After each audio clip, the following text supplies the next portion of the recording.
Would you like to see your family relationships improve? Genuinely love each other, like talk with each other with respect and kindness? Well, raising a healthy family isn't impossible, but it does require some counterculture thinking. Today, we're going to talk about one of the key people behind families that thrive. Stay with me.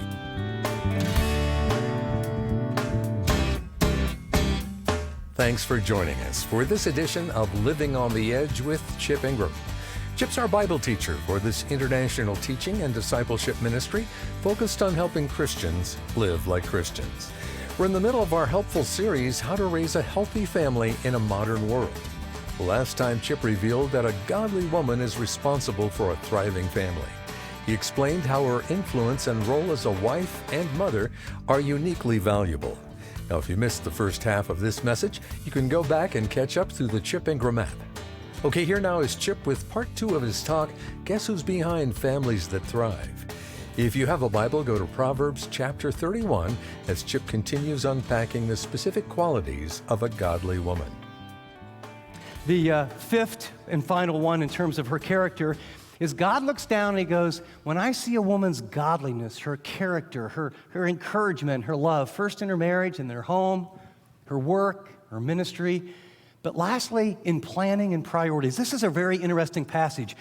When it snows, she has no fear for her household, for they're all clothed in scarlet. Circle the word scarlet.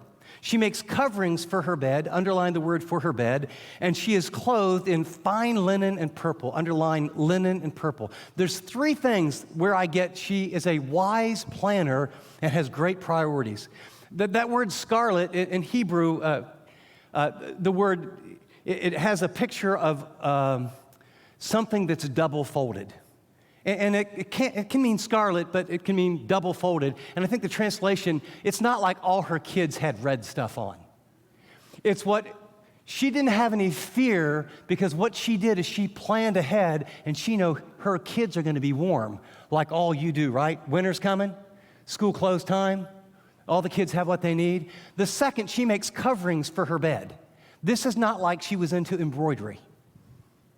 What a wise woman understands is, you have small kids, he's working, and especially if you're working, you have no time together. And what happens is your romantic life can go down the tubes. When your romantic life goes down the tubes, then pretty soon a distance occurs in your relationship. Here's a woman who says, I'm going to plan in times for us to make love. I'm going to keep our love life alive. And the other research, and I don't know why we're wired this way, there's few things a man feels more empowered and loved, and actually even what happens in the brain when he makes love with his wife in terms of opening up, being understanding, and being engaged. And so this woman says, you know what? I got a plan. I'm going to plan for my kids. I'm going to plan for my husband. And you ready for this? She's clothed in fine linen and purple. This is nice. This is a luxury item. A Jewish woman in fine purple and in linen, which probably came from Egypt, is like, woo! She's taking care of herself. She looks good. She realizes, yeah, I have to help the kids. I've got all these demands, but my life matters. Here's the application. Give her permission to be good to herself. My wife is such a responsibility-oriented person, and we were really, really poor most all the early years growing up. And I remember we had like $300 total in savings, and for us that was great. It was a lot better than zero. And I remember taking $20 and I gave it to her, and I said, honey, you care so much for the kids and you do this. Would you just take this $20? It may not be a lot now, but for us it was a lot. Just go do something for yourself. I don't know, your nails, your hair, go do something for yourself. 2 weeks later I find out she gave part of it away and then spent the rest on kids. And we had a big argument. I said, honey, you know what? You know what that comes out of? You're still believing these lies. You think everything and everyone else is more important to you. Now, there's some of you ladies that you have stuff in the closet that you've bought that you haven't even opened, and a good day is going to the mall and buying more shoes. This part of the message is not for you. Pause. Okay, so guys, lighten up here. There's some of you, however, that you feel like all you hear is, I need you, I need you, I need you. You meet everyone else's needs, and then over time, you feel resentful. And your life ends up like there's all these needs, and so I'm in a hurry, and I put my hair in a ponytail, and I put on a baseball cap. I don't put on any makeup, and I got to get the kids here, then I'm going to go here, I'll change later, and I've got sweatpants. And so you have a life where pretty soon that becomes habitual. And then because you don't feel good about yourself, you feel a little better when you eat some stuff. And so you eat some stuff and gain some weight you don't like, and pretty soon you're looking in the mirror of someone with no makeup, with sweatpants, who's gained a little bit of weight, and you don't like you. And guys, you got to step in. You got to say, you matter. And ladies, you have to believe, here's God's view. You are valuable. You are precious. You are worthy. And you know what? You should have some nice stuff. And you should take care of you. And that's why your husband ought to take you out of town a couple times a year minimum. And that's why there ought to be a part of the budget. Yes, the kid needs shoes and the kids need that. They got enough sports equipment to float a ship. We got money for this, we got money for that, we got money for that. How about, what does your wife need? What's the mother need? And why don't we set aside some money that she feels deeply valued? You are worthy as evidence. Anybody ever got a promotion without a raise? Have you ever had one of those? You are doing such a great job. We esteem you so much. This used to be your job, and now's your new job. And there's 50 cents more an hour. Hope you enjoy it. What's the emotion? I got more responsibility. I can get a raise. No matter what our words say, the time in your job when someone connects money with your value, all of a sudden, $3 more an hour? Or we just bumped you to this level, and by the way, here's all the new benefits. Some of your wives need a raise. What's the impact? This is such a high calling for women, but it's such a strong calling for us men and for children. When a woman progressively lives out a faith like this over time, where she walks with God, and this is the kind of marriage. And by the way, she does it, she's good to him when he's not so good to her. We men sometimes are a little slow. And this is what I do in my home, this is what I do in ministry, here's what I do at work. Here's the impact. 3 things. 1, in her marriage, her husband is respected at the city gates where he takes his seat among the elders of the land. A godly woman has incredible impact on her husband's character and therefore his whole life. I jotted in my notes here, I've had to go to lots of schooling, and I had to learn Hebrew and Greek and been mentored by some great people. I will tell you, the number one impact in all my life is my wife. Her integrity, her prayer life, and the way she has run her home has shaped everything. I'm sort of the means justify the ends personality, close is good enough, very insecure, wanting to, impress people. And so the very first church, there's 35 people. And I'm up all night with my messages. And so we did a Bible study for kids in the neighborhood, and we had blacks and whites and Hispanics and all kind of different kids, and I took them all to church. And when you bring 25 kids to a church, it's only 35 people. It made some waves, and I was trying to tell them that we have to care about this community, and I was, in my most passionate self. And I said, we had 50 kids here last weekend, and some of you don't even care about these kids. And, I thought I really had a good weekend. Boy, man, I'm going to tell them. And, so then we're in the car, and she's real quiet. And, I'm just a young, insecure pastor. I'm now an older, insecure pastor. And, but so you kind of want to hear from your wife, like, how did I do? Silence. So, hate to have to ask for it. What do you think? Silence. Finally, she turns to me. Why did you lie in church today? What? Why did you lie in church today? That's what I mean. I didn't lie in church. You said there were 50 kids. Chip, we counted them. There was 37. I said I rounded. How do you round up 13? I would love to say that's the only time.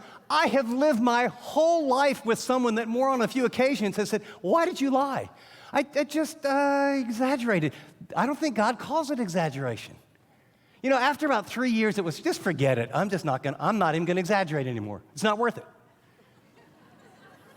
And that end justifies the means. It was, man, you live with this high integrity person. It's like, oh my gosh, I guess I'll have to be honest in little things. Guess what that does? Changes the course of your life. She's prayed hours for me and for our kids through huge times of marriage that I think deep in my heart, I wondered if we'd make it through. We've had times with our kids where I wondered if our kids would ever walk with God or be in a good place. Ladies, here's what you need to understand.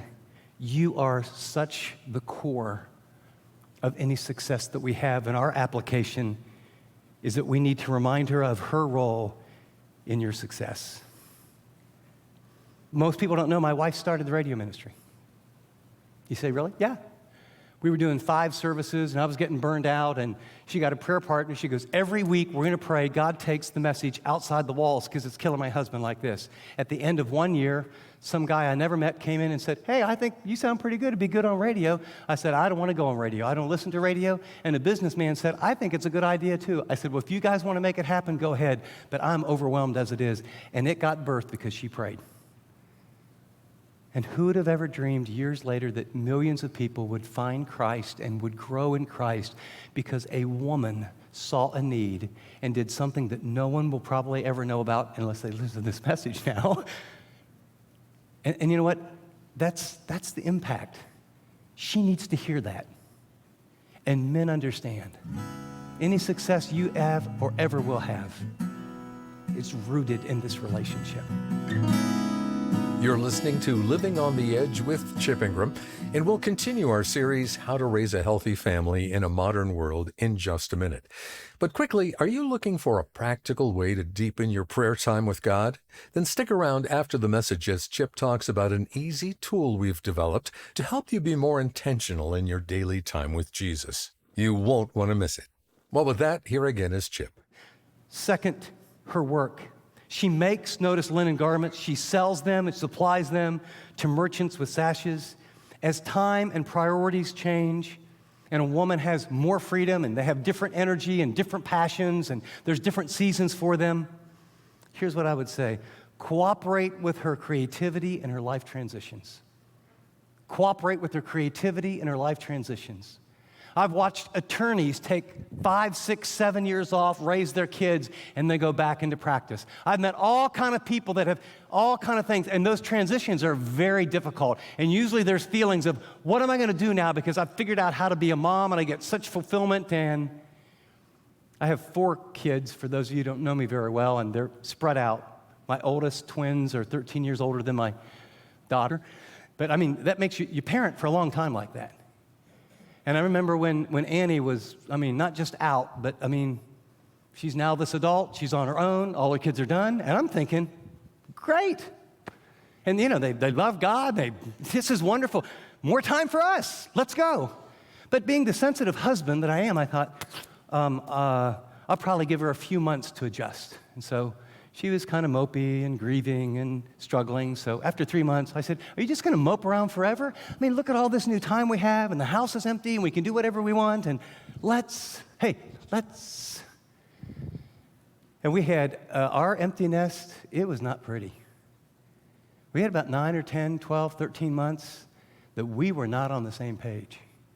And I was resentful and hacked off, like, can you not get with the program here?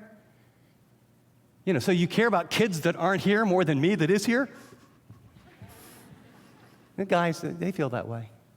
And then in her great wisdom, she said, Chip, can I ask you a question? She did it at the right time. I was clothed in my right mind. I was ready to listen. One of those rare moments. Can I ask you a question? Oh, sure.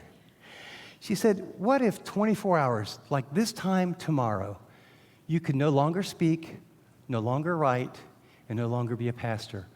How would you feel? Ooh, never thought of it that way. I'd have to reorient my entire life. And she looked at me with tears coming down. She goes, now you get my life. For 30 years, my world has been around packing lunches, getting kids ready, sports teams, development, school, organizing my world around all the crazy stuff that you do. And I've given my life to that, and I've loved it. It's been the most fulfilling thing ever. And I love our kids, and I'm so excited for them. And I'm glad they're out of the house. But my world completely changed. And I'm sad, and I don't know what the next season looks like. And I'm not sure how to figure it out. And just running around the world with you is not really what I had in mind. And I remember I just, in a rare moment of maturity, decided I'm going to shut up. and I'm going to give her as much time as she needs. And I'm not going to make a lot of suggestions. And I'm going to respond when she asks a question. And I'm going to realize life transitions. But it's not just empty nest. You know, the first child, man, that's a big transition. More than one child, big transition. Coming home from work or going back into work, big transition. Teenagers, woo, big transition. You going through your ups and downs. The death of mom or dad, big transition. Mom's got Alzheimer's, dad left her, big transition. We got to understand part of our role in loving the women that God has given us is to be on their team and cooperate with their both creativity and transitions. And then finally here in her world, I love this. She's clothed with strength and dignity. Notice it doesn't give the size of dress or if there's any logos.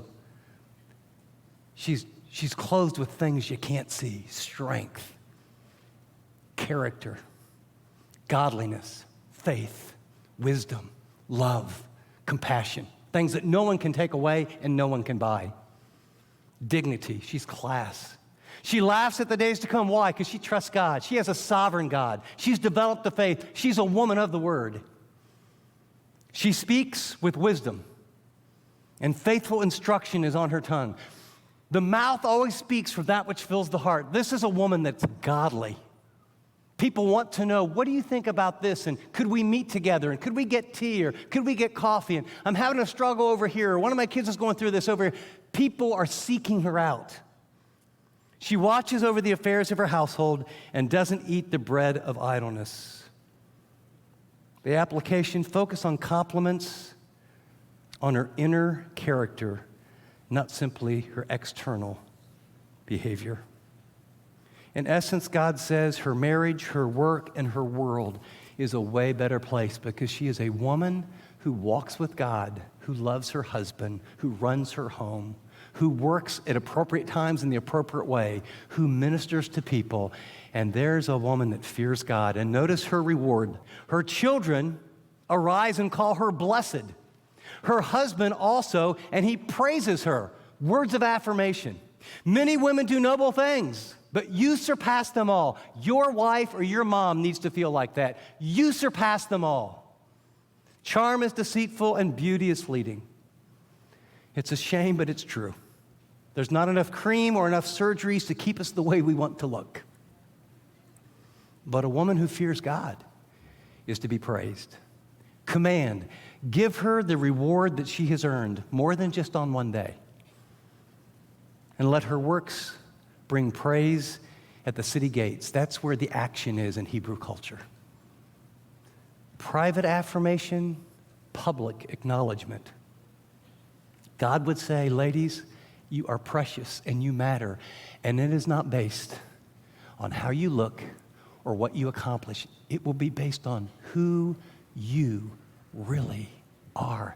The kind of person, the kind of woman that is kind and loving and patient and selfless and holy and just.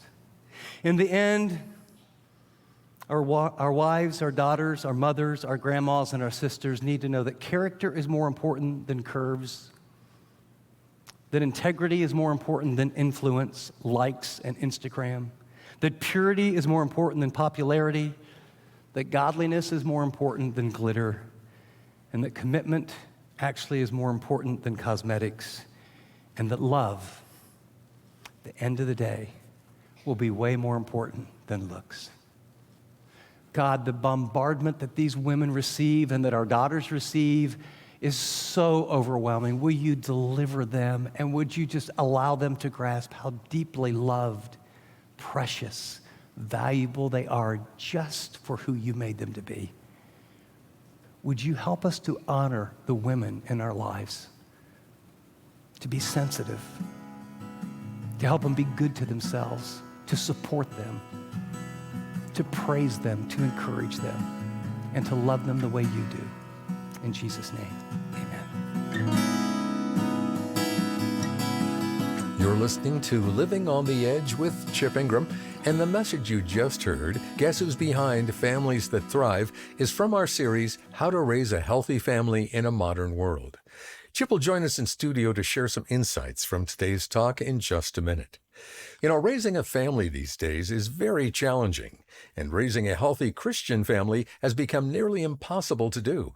So what hope do moms and dads have? Well, in this short series, Chip guides parents to create a home built on love, respect, and most importantly, the Bible. Don't miss how you can establish a well-adjusted, countercultural family that may look odd to some, but truly honors God. If you miss any part of this series, the Chip Ingram app is a great way to catch up anytime. Chip's with me in studio now, and Chip, you know, a lot of people journal during their quiet time with God. It helps them process the day and even write out their prayers. Now, is this something you do?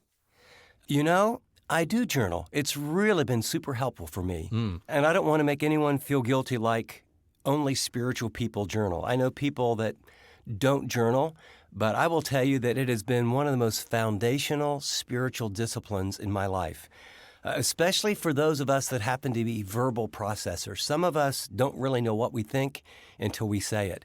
And I think we all have a power or a level of denial about reality that is far deeper than most of us ever imagined. That we really think we're doing okay, and the words we say is really what's really going on. And what I found was when I write out thoughts or even write out prayers, or I often will start, this is how I feel today, or this is what I'm struggling with today, or God, I really want to thank you for this today, is I find when I start writing, I've actually had times where I've written things down and I look at it, I think, that's not true. Ingram, I can't believe that you're actually lying. I mean, what do you think? Someone's going to read this someday and think you're spiritual? And what I found is by writing it down, it stares back at me and it really helps me be honest. And I think the other thing is that we tend to think that however we're doing emotionally is reality. So sometimes I'm a pretty up person. Yeah, rah, I love God. Things are great. And other times I get really, really down, even depressed. And I can feel like, wow, you know, my life's a mess. You know, I'm a terrible dad. I'm a terrible pastor. You know, no one loves me, blah, blah, blah, blah, blah. And, you know, I start in that pity party. Well, what I have is these journals where I get to see the mountains and the peaks and the valleys and the mountain, the peaks. And then I read the Psalms and I realize, you know, I'm not alone. This is normal. Ups and downs are normal. And then what I have is this track record of many years, actually, in my case, that God has been faithful. And as I journal, it allows me to see where He's really working in my life and not get too fixated on how I happen to feel any certain day. So I think journaling will really help, and we have a tool that I think will be great help for you. Well, to learn more about our prayer journals, visit livingontheedge.org or call us at 888-333-6003. These beautiful compact notebooks have plenty of space for your prayers and personal journaling, along with scripture verses, hymn lyrics, and quotes to encourage you. If you want a more intentional, enriching time with God, this tool will help. Again, for more details about our prayer journals, visit livingontheedge.org or call 888-333-6003. App listeners tap special offers. Well, with that, here again is Chip to share a few final words for us to think about. I want to take a minute and I want to go over that little list that I gave you at the very end. It's not on your notes. I know a lot of you love to go to the website and download the notes for free, and there's some good stuff there. But I shared some things in this message that I don't have in the notes, and I'm really speaking specifically to parents and even more specifically to men, dads, brothers, grandfathers. I made this little parallel point and counterpoint about what we communicate to women. Day after day after day, they are bombarded with lies that you are how you look. That you are how many likes you get. You are what school you get in. You are your grades. You are this, you are that. And as I closed it, I came up with a few little catchy phrases that helped me remember what I wanted to praise in my wife, in my daughter, and into the young women that I come across in my life. I talked about character is more important than curves, that integrity is more important than influence, that purity is more important than popularity, that godliness is more important than glitter, that commitment is more important than cosmetics, and love is more important than looks. And here's what I would remind you. You always get what you praise. You always get what you reward. And as men, sometimes we unconsciously keep praising the things that the culture is praising, and we're doubling down on the message. Of course, do I tell my wife, you look beautiful today? Or to my daughter, you look so lovely? Of course I do. What I want you to know is that over the years, I've tried with high intentionality to use words that praise their character, their integrity. I'm so proud of the effort that you made. I'm so proud that you didn't cave in when everyone else was wearing those really dresses that were super immodest, and you looked great, but you really had your integrity. I'm so glad the way that you loved your brother. What we need to do is think of the one or two women in our lives right now, men, and they need to get a text, a phone call, are you ready? Even pull out a napkin at a fast food place and jot a note of all the things about who they are, their character, their love, their purity and integrity. And you write that down, and in some way you affirm that in their life more than anything else. And what you'll find is you'll help a woman become a woman of God. Thanks for those wise words, Chip. As we wrap up, I want to thank those of you who make this program possible through your generous financial support.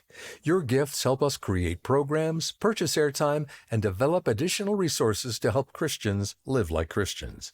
If you've been blessed by the ministry of Living on the Edge, would you consider sending a gift today? You can do that by visiting livingontheedge.org or by calling us at 888-333-6003. Again, that's 888-333-6003, or visit livingontheedge.org. App listeners, tap donate. We want you to know how much we appreciate your support. Well, until next time, this is Dave Drury saying thanks for listening to this edition of Living on the Edge.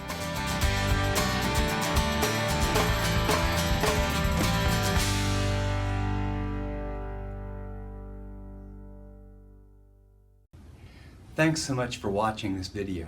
If you'd like to watch more content like this, click and subscribe here to our channel.